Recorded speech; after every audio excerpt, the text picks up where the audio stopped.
Hey everybody, this is Brody from Brody's Garage. Today is June 25th, 2026. Welcome to episode 2.8.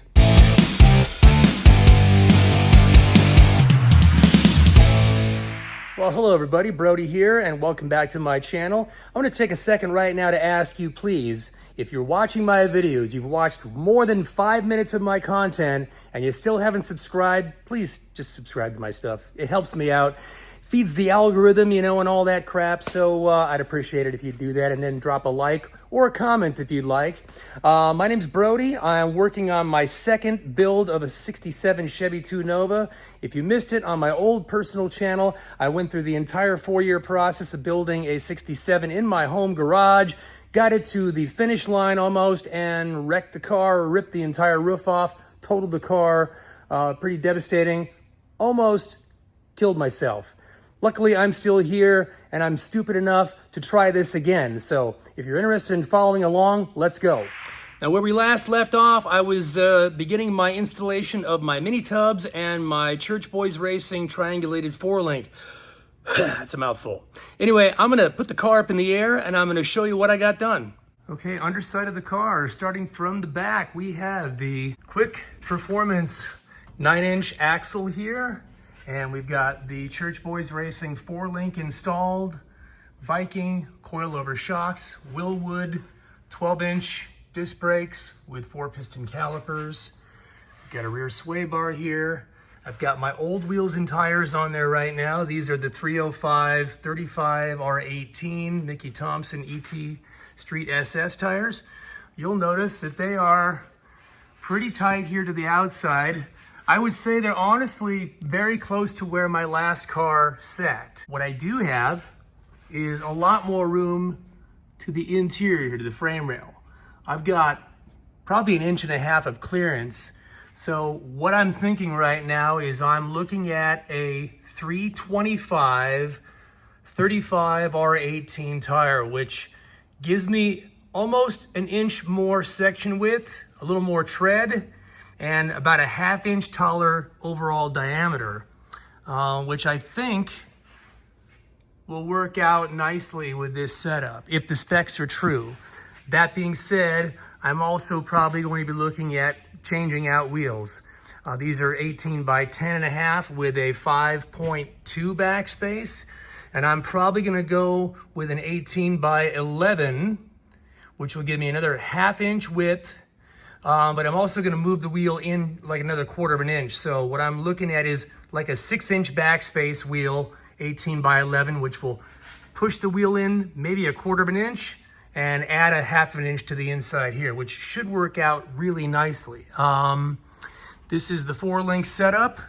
And once again, we've got these adjustable bars.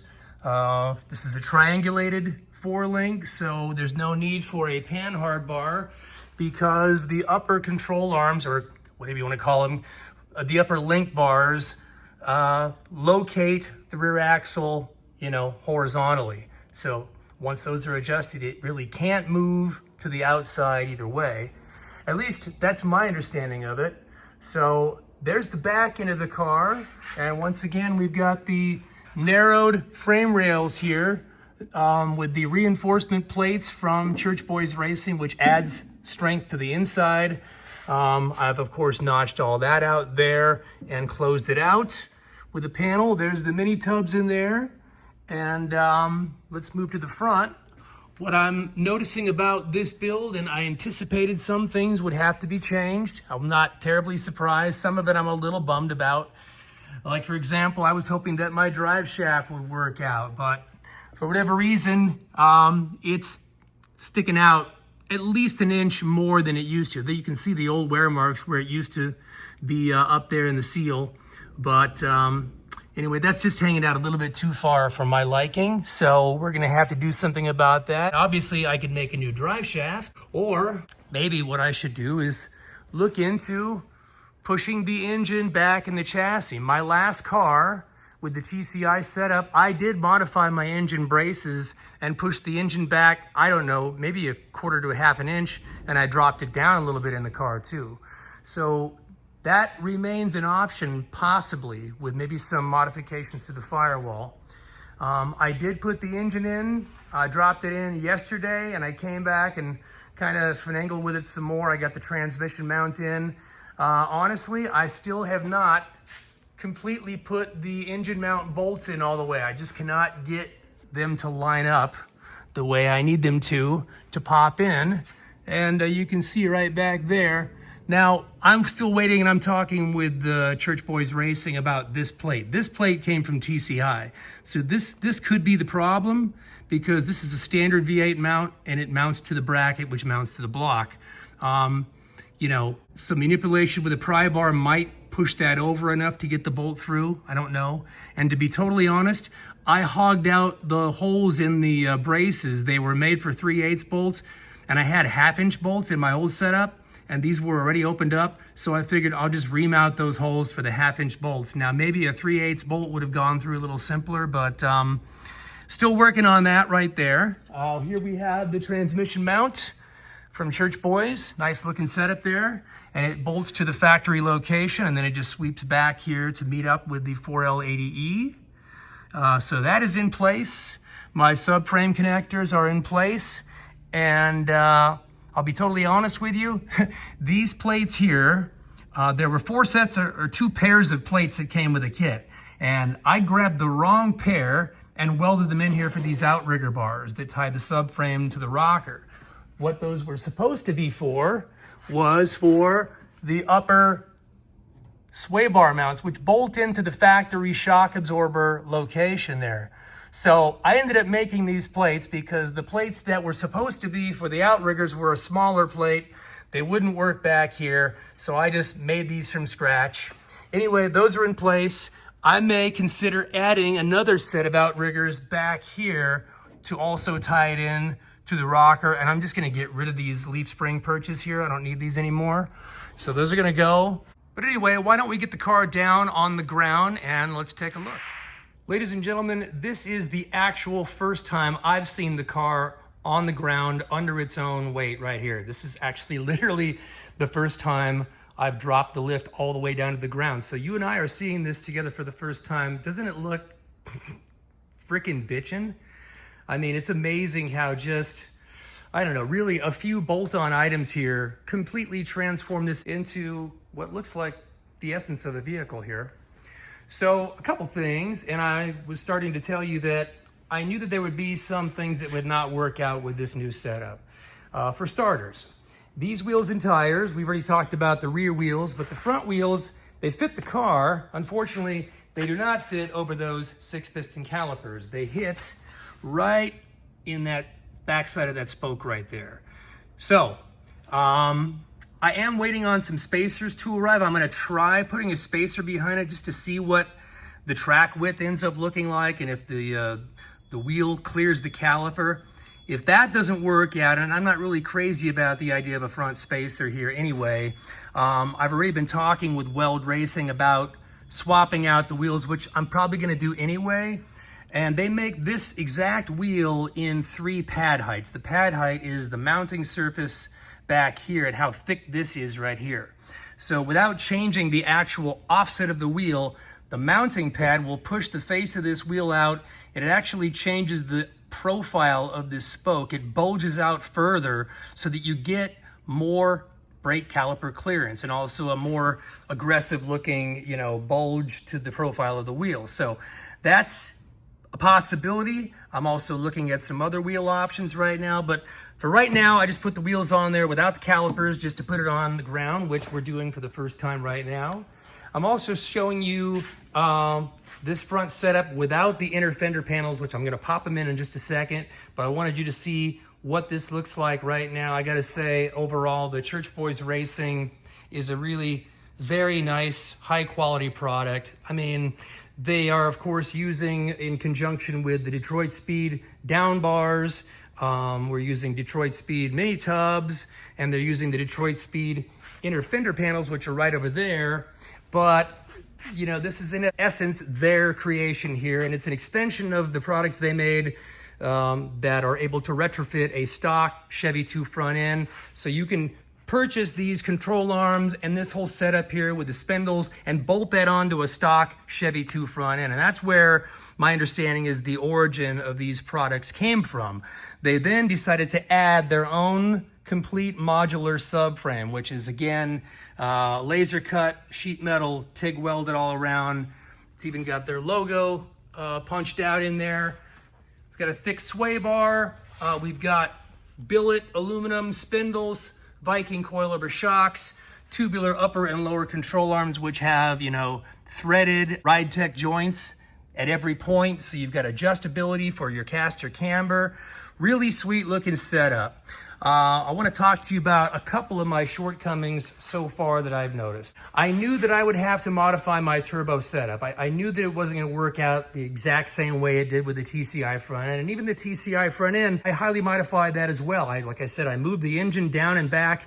I cut out the inner fender panels. I modified the crap out of that. So this is not scaring me off in any way. The one thing I will say is it looks like Church Boys is staying true to their retrofit design, because the factory Chevy V8 mounts, the driver's side is longer than the passenger side, which shifts the engine over a little off center.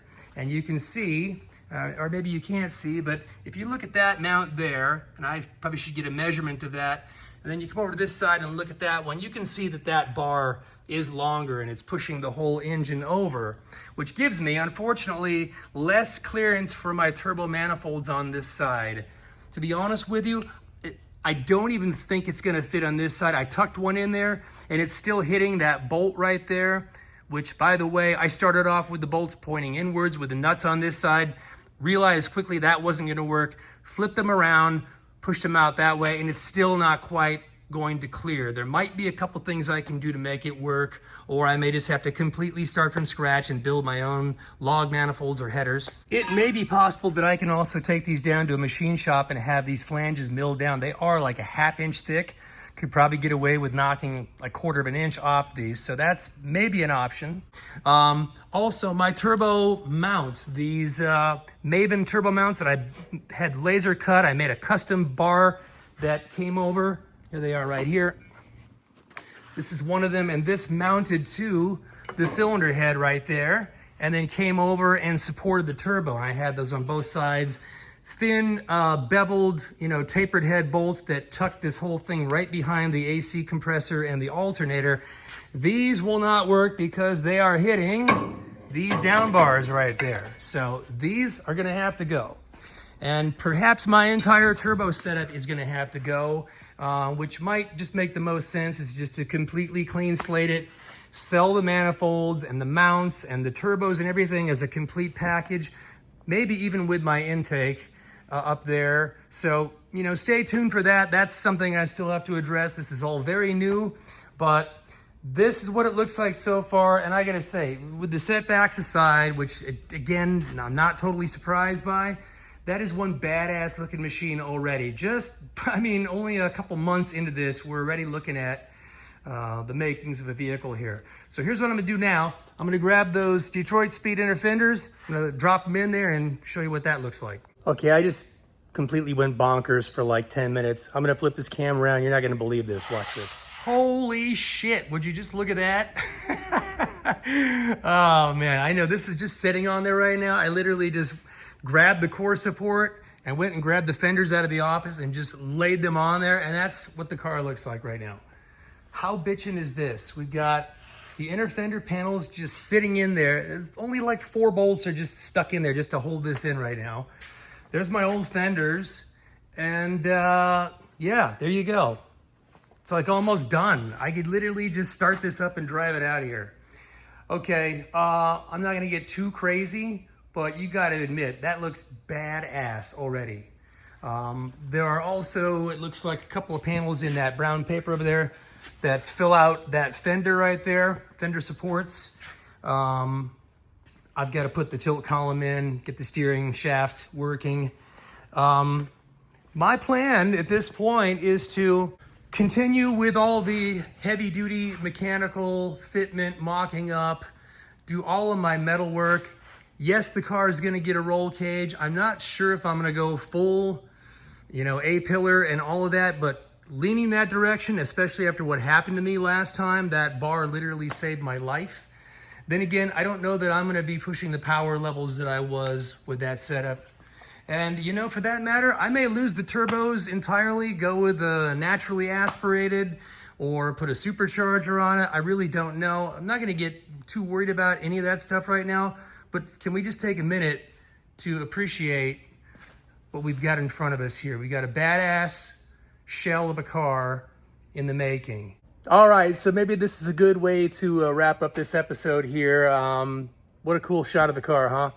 I'd like to thank Chuck and the guys over at Church Boys Racing, including Chris, who've been very helpful answering all of my questions so far with the preliminary setup of this thing here. I'm very excited about the build, high quality parts. This is gonna be the foundation of a really badass street machine. So guys, until the next episode, please, if you haven't already, subscribe to this channel. I need like 200 more people and then I've got 1,000 subscribers. How cool is that? So thanks for all your support. Drop a question or a comment below, and look forward to seeing you guys on the next episode of Brody's Garage. Bye-bye.